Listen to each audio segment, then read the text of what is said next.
Malapit nang harangin ng Estados Unidos ang Strait of Hormuz. O parang ganon. Medyo komplikadong lahat, pero ayal mong ipaliwanag ko.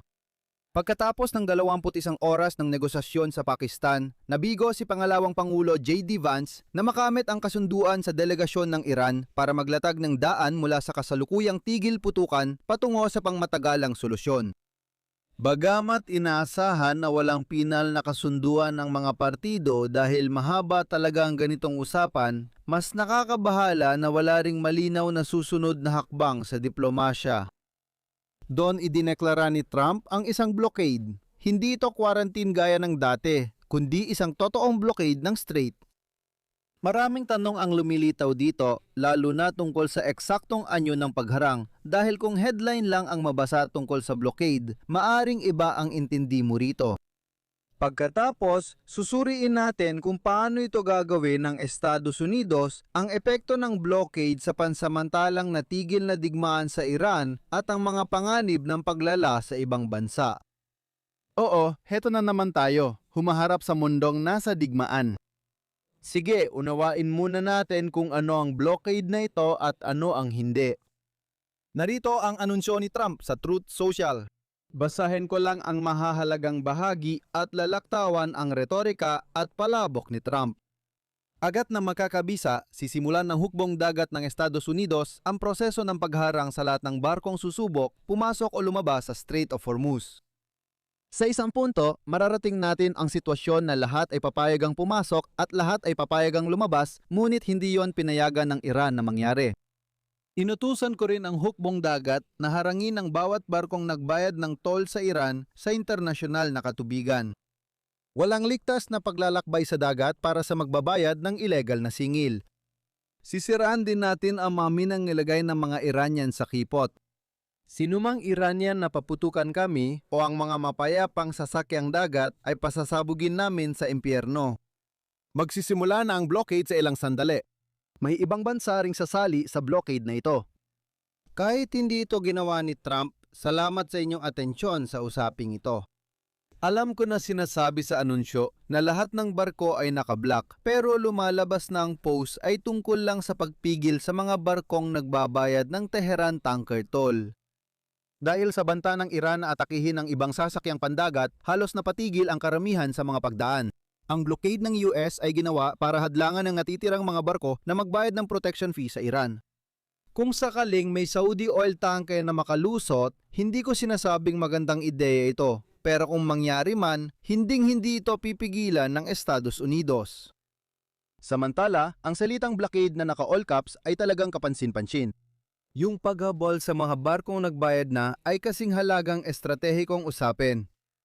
Hindi pa kompleto ang datos, pero posibleng mga 100 tanker ang dumaan sa kipot mula nang ianunsyo ang tigil putukan noong Martes. Agad nitong pag-aabalahin ang US Navy. Lumipat tayo sa ilang pagsusuri, unahin nating talakayin kung kaya ba ito ng Estados Unidos at paano ito ay papatupad ng Estados Unidos. Madali ang usapin ng lagay ng panahon. Oo, hindi naman ito mahirap gawin kung may pinakamagaling na hukbong dagat sa mundo at handang maglaan ng kagamitan. Ang kipot ay isang choke point naman talaga. Mas mahirap para sa Estados Unidos na bantayan ang Hormuz kaysa sa Iran na isara ito. Ang pagsasara ng Iran ay dahil sa banta ng pagpapaputok ng misil sa mga barko. Samantala, ang US blockade ay batay sa pagharang sa mga barko, kaya kailangang sakyan at kontrolin ng mga mandaragat ang mga barkong dumalabag. Mahirap din ito dahil nakikinabang ang Iran na may teritoryo sa pinakamakitid na bahagi ng choke point. Para mabawasan ang panganib sa Navy, nais ng CENTCOM na ilagay ang mga puwersa nito mas malayo sa Timog Silangan, sa Gulf of Oman. Pero ang mas malaking agwat ay nangangailangan ng mas malawak na pagbabantay. Ibig sabihin, maaaring kailangan ng dalawang carrier strike groups na magbantay, si Abraham Lincoln na naroon na at si George H.W. Bush na kasalukuyang papunta sa rehiyon na umalis sa Virginia noong katapusan ng Marso. Dagdagan mo pa ng destroyer at frigate, magkakaroon ka na ng blockade. Mapapansin mo rin na sinabi sa anunsyo na may iba pang mga bansa na makikilahok. Kung iyon ay totoong nangyari na at hindi lang pag-asa para sa inaharap, maiisip mo na ganoon nga. Maaring magpatrolya ang Saudi Arabia at UAE sa baybayin ng Kipot, ngunit mapipilit ang maglayag malapit sa baybayin ng Iran ang gustong tumakas sa blockade. Napatunayan na natin na kayang kumpiskahin ng Estados Unidos ang mga barkong walang depensa na lumalabag sa pulisya ng White House. Mahirap tandaan na tradisyonal na kailangan ng mga asset ng Coast Guard sa operasyon ng pagsampa sa barko. Kaunti lang ang available at kung hahabulin mo lahat ng nagbabayad ng toll, mahirap at nakakapagod yon. Isipin mo kung magtatayo ng base ang Estados Unidos malapit sa Strait of Malacca para hintayin ang mga lumalabag na sila ang lumapit. Mas mabilis lumalala ang kaguluhan sa mundo. Isantabi muna natin ang lohistika, talakayin natin ang estratehiya. Ang simula ng lahat ng ito ay ang paulit-ulit na pagsasabi ni Trump na walang baraha ang Iran. Isa na namang dahilan para mainis sa lintik na pagpupulong noong Pebrero 28, 2025 sa White House. Nasa bokabularyo na natin ang pariralan iyon, lalo na sa digmaan sa Iran na nagsimula eksaktong isang taon mula sa mismong petsang iyon.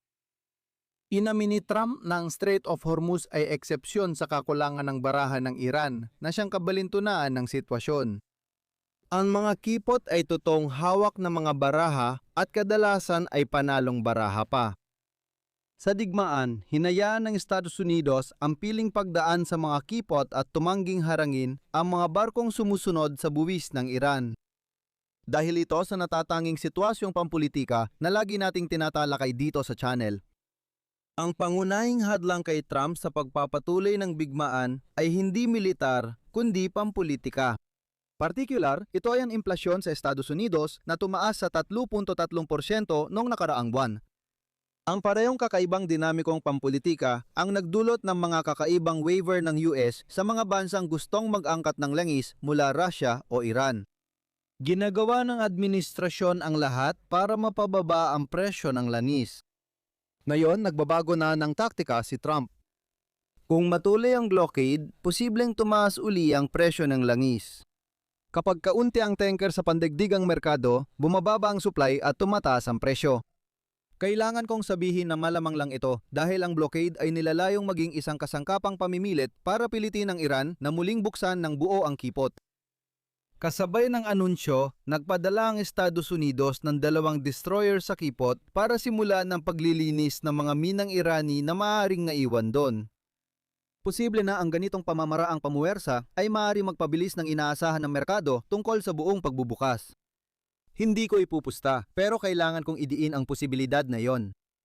Ganoon din sa merkado, tinitingnan ang paglilinis ng mina bilang unang hakbang sa paglalagay ng mga eskorta para sa mga tanker at sinusubukang tukuyin kung kailan sisimulan ng Estados Unidos ang mga operasyong ito.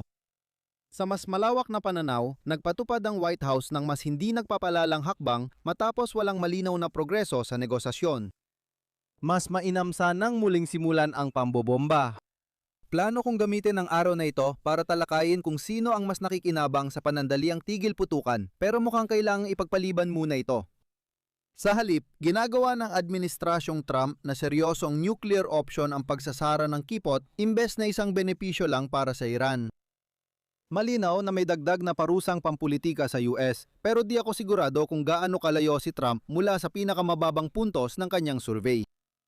Sa kabila ng lahat ng nangyayari sa Iran at sa kabila ng lahat ng mga komentaryo na nakikita mo sa social media tungkol sa mga problema sa sitwasyon, nananatili pa rin kay Trump ang approval rating na nasa mataas na 30%. Nabanggit ko na rin dati na posibleng hindi na iniintindi ni Trump ang kanyang survey numbers dahil hanggang 2028 lang ang kanyang termino.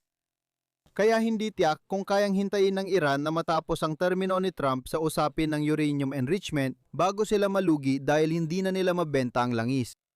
Maiisip mo yan, si Vance at sa mas kaunting antas, si Rubio ay hindi masyadong natutuwa sa estratehiyang ito. Dahil Partido Republikano ang malalagay sa alanganin sa eleksyon at nakikita nilang lumiit ang tsansa nila para sa 2028. Bilang huling paksa, kailangan nating talakayin ang isang malaking sabit sa mga detalye.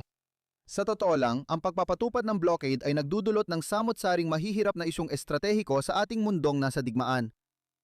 Sino kaya ang pangunahing bumibili mula sa Iran? Sina? Kung harangin mo ang barkong may langis papuntang China, paano magre-react ang Beijing? Nagiging mahirap magbuo ng matibay na konklusyon dahil magkahalo ang insentibo ng China. Mas lalaki ang tyansa nitong masakop ang Taiwan kung mauubos ng digmaan sa Iran ang lakas ng militar ng US. Gusto rin ng China na murang langis at habang mas matagal sarado ang kipot, mas tumataas ang presyo ng langis. Tandaan, napasa ng White House ang gastos ng digmaan sa bawat bansang bumibili ng langis. Maliit lang ang nararamdaman ng karaniwang pamilyang Amerikano dito. Sigurado akong umaasa ang White House na akuin ng China ang problemang ito at dagdagan ng diplomatikong presyon sa Iran para muling buksan ang strait. Tandaan, 1 linggo pa lang ang nakalipas, ganito rin ang ginawa ng China sa tigil putukan.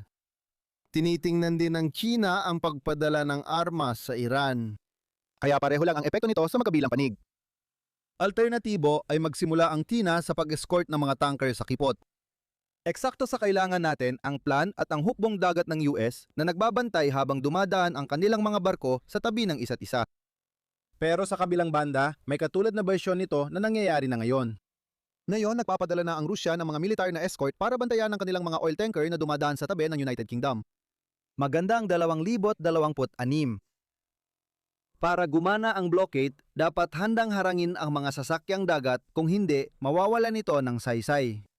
Tandaan, 1 linggo pa lang ang nakalipas ng payagan ng Estados Unidos ang Russian tanker na dumaan sa quarantine at quarantine yon at hindi blockade sa paligid ng Cuba.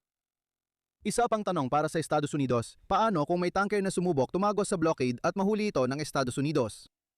Anong balak mo doon? Nakuha na ng Iran ang bayad sa toll.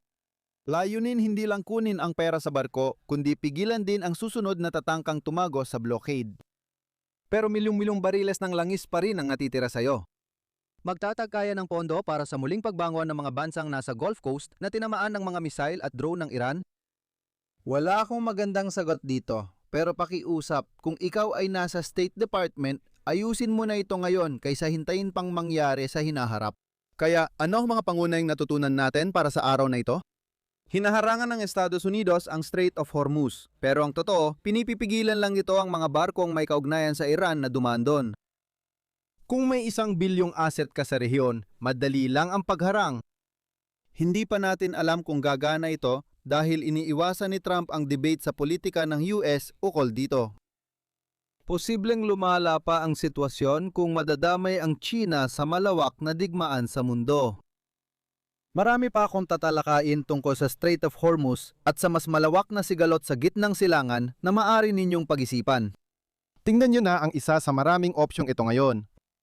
Kung nagustuhan nyo ang video, paki-like, share at subscribe. Hanggang sa susunod, ingat!